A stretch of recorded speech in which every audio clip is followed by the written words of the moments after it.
En el segundo libro de Adán y Eva. Oh, el segundo libro. Un texto que, a pesar de no ser parte del canon bíblico, nos ofrece una mirada fascinante a la vida de Adán y Eva después del Edén. Ajá, ¿Te has preguntado alguna vez qué pasó con ellos luego de la expulsión? claro. ¿Cómo se enfrentaron al dolor, a la culpa y a la construcción de una nueva vida fuera del paraíso? Exacto, Mary. El segundo libro nos regala una narrativa rica en detalles sobre las tribulaciones de la primera pareja humana y sus descendientes, ahondando en temas universales como el duelo, la tentación y la lucha constante entre el bien y el mal. Precisamente, Ricardo, hoy nos enfocaremos en las vidas y decisiones de los hijos de Adán y Eva, explorando cómo sus historias, aunque milenarias, reflejan la complejidad de la naturaleza humana Sí. y las dinámicas sociales que seguimos viendo hoy en día. Y lo que me parece fascinante es cómo este libro, a pesar de ser apócrifo, nos invita a una profunda reflexión sobre nuestra propia existencia. ¿Cómo enfrentamos la pérdida? ¿Cómo lidiamos con la tentación? ¿Qué elecciones determinan nuestro camino y el de las generaciones que nos siguen? Comencemos entonces con la primera parte de nuestra inmersión. Dale. Duelo, tentación y el nacimiento de Set. El libro nos sumerge en la profunda tristeza de Adán y Eva tras el asesinato de Abel. Uf, Se separan durante 7 largos años, consumidos por un dolor inimaginable. 7 años. ¿Qué te parece este detalle, Ricardo? Qué interesante. ¿Cómo interpretas esta reacción tan visceral por parte de la primera pareja? Es un punto crucial, Mary. No solo se enfrentan a la pérdida de un hijo, sino que también experimentan un alejamiento mutuo. Casi como si la culpa y el dolor fueran tan grandes que los separaran. Es una imagen poderosa que nos habla del impacto devastador que la violencia puede tener en las relaciones humanas. Y mientras tanto, Caín, cargando el peso de su crimen, es exiliado y comienza su propio linaje con Lulúa, alejado de sus padres y del Edén. Es un detalle que no podemos pasar por alto, marca el inicio de dos linajes distintos. El de Set, que estará asociado a la búsqueda de la rectitud y la conexión con Dios. Sí. El de Caín, que se vinculará con la corrupción y el alejamiento de lo divino. En medio de esta tragedia nace Set, un hijo que trae un rayo de esperanza a Adán y Eva. Ah, Su nombre, que significa "el poderoso ha oído mi oración", nos habla de la fe inquebrantable de Adán. ¿Crees que Set llega como una especie de compensación divina por la pérdida de Abel? es una interpretación interesante. Mary, sin duda, Set representa la continuidad del linaje de Adán y Eva, una promesa de futuro en un momento de profunda oscuridad.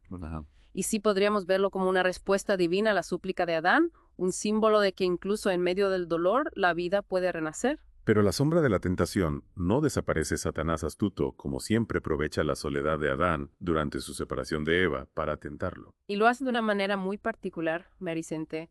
Se presenta ante Adán como una hermosa mujer prometiéndole placeres y descendencia. Utiliza la imagen de lo que Adán anhela, distorsionándola, para convertirla en una trampa. ¿No te parece ingenioso aunque perverso el método de Satanás? Absolutamente. Es una representación de cómo la tentación se disfraza de algo atractivo, apelando a nuestros deseos más profundos para desviarnos del camino correcto. Exacto. Y este episodio nos recuerda que la lucha contra la tentación es una constante en la vida humana. Desde el inicio de los tiempos, el ser humano se ha visto enfrentado a la seducción del mal, a la promesa de satisfacción inmediata a cambio de alejarse de lo divino. Afortunadamente, Dios interviene. Le revela a Adán la verdadera forma de Satanás, una criatura grotesca que contrasta con la belleza ilusoria que había proyectado. Lo reúne con Eva, apaciguando sus deseos carnales Vaya. y rescatándolo de las garras de la tentación. ¿Qué nos dice esta intervención divina, Ricardo? Nos recuerda que incluso en los momentos de debilidad, la fe y la conexión con Dios pueden ser nuestro refugio.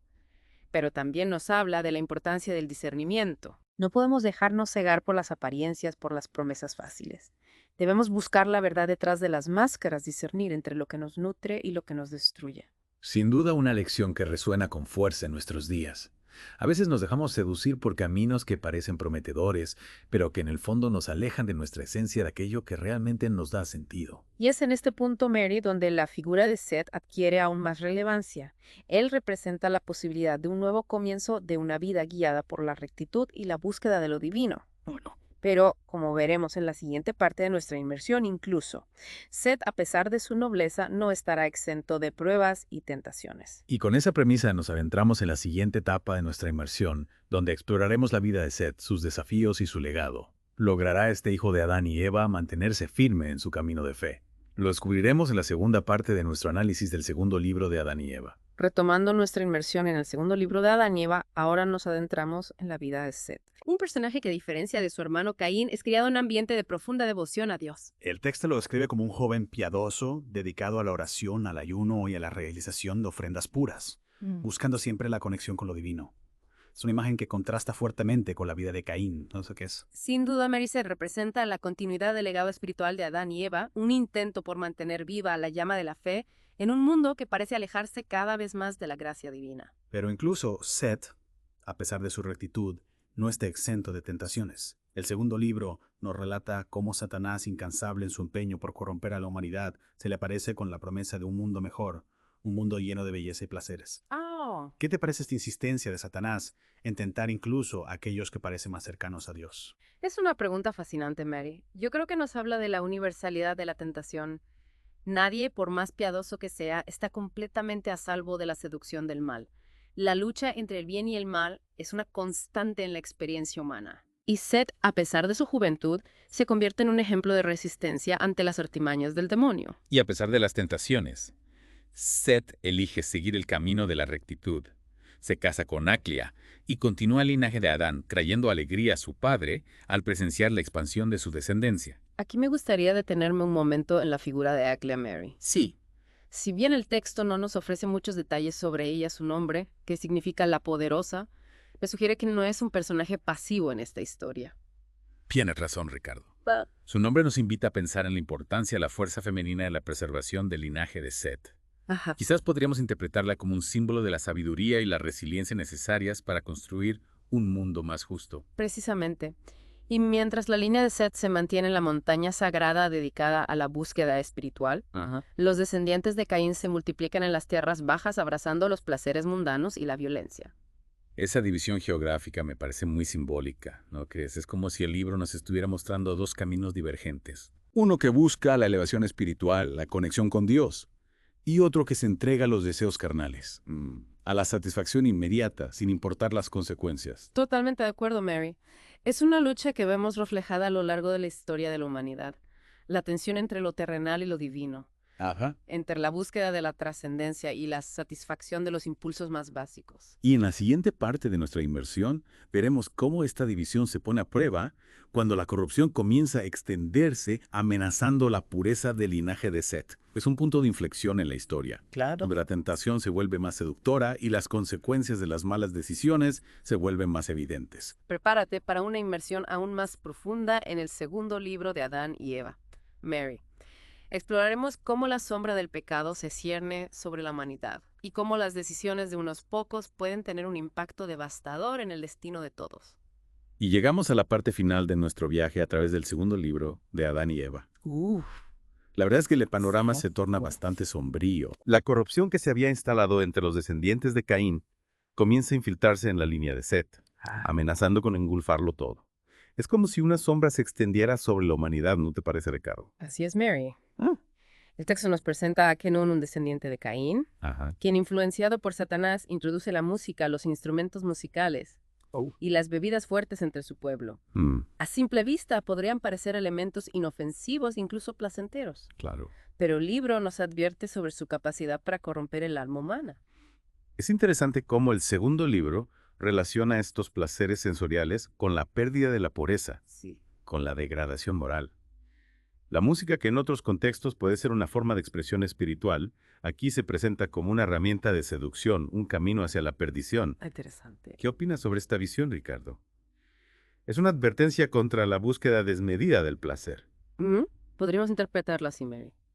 El texto nos invita a reflexionar sobre los límites de la indulgencia, sobre cómo la búsqueda desenfrenada del placer puede llevarnos a perder nuestra conexión con lo divino, alejarnos de lo que realmente importa. Y no se trata solo de una cuestión individual, sino que también afecta al tejido social. Y a pesar de las advertencias de Jare, quien preveía la destrucción inminente por la creciente maldad, los descendientes de Set, cegados por la curiosidad y el deseo, se dejan seducir por los atractivos de los hijos de Caín. Descienden de la montaña sagrada atraídos por la música, las ropas coloridas y un estilo de vida que les parece fascinante. Claro. ¿Por qué crees que actúan así a pesar de conocer las consecuencias? Es la tentación más fuerte que la voluntad. La tentación es una fuerza poderosa en Nardi. Y este episodio nos recuerda que la fragilidad humana no discrimina. A veces incluso aquellos que buscan la rectitud pueden sucumbir a la seducción de lo prohibido. Es como si el deseo de experimentar, de probar lo nuevo, fuera más fuerte que la razón, que el conocimiento de lo correcto. Y una vez que descienden de la montaña sagrada ya no pueden regresar. El camino hacia la pureza se cierra marcando un punto de no retorno en su camino espiritual. Me parece una imagen muy potente, Ricardo, la idea de que algunas decisiones tienen consecuencias irreversibles que nos cambian para siempre. Sin duda, Mary.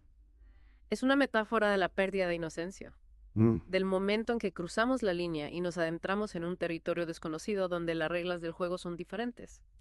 Y lo interesante es que el segundo libro no solo nos habla de las consecuencias individuales, sino que también plantea la idea de que las decisiones de una generación pueden afectar el destino de las siguientes. Es una idea que invita a la reflexión a pensar en la responsabilidad que tenemos, no solo por nosotros mismos, sino también por aquellos que vendrán después. Pero a pesar de la oscuridad que parece envolverlo, todo el texto nos ofrece un atisbo de esperanza, ¿verdad? La preservación del cuerpo de Adán y los 3 regalos: oro, incienso y mirra. Exactamente, Mary Way. Esos elementos cargados de simbolismo prefiguran la llegada de un Salvador, del Verbo de Dios hecho hombre. Representan la promesa de redención, la posibilidad de que la humanidad recupere su conexión con lo divino. Es un final que nos deja con una mezcla de tristeza y esperanza.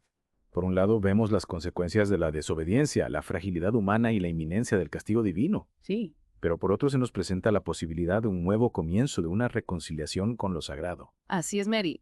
El segundo libro de Adán y Eva nos confronta con la complejidad de la naturaleza humana, con nuestra capacidad para el bien y para el mal.